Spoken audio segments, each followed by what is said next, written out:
Okay na. Sabihin sa mga parents ko kung anong gusto sabihin. What's your family name? Tan family. You're a Chinese? Pilipino po. Quarter half po ako. Si Daddy half eh. S-O-N? Hmm.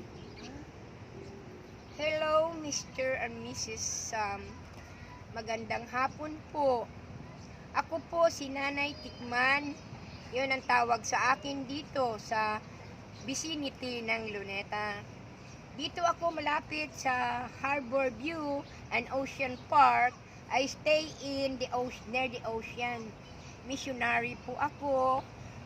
Namit ko yung son nyo na binigyan niya ako ng 120 for the sake of the street people. Mayroon lang ho akong kahilingan sa inyo. Please, yung hindi nyo ginagamit na mga damit, hinihingi ko lang donasyon sa inyo. Amen po. God bless po.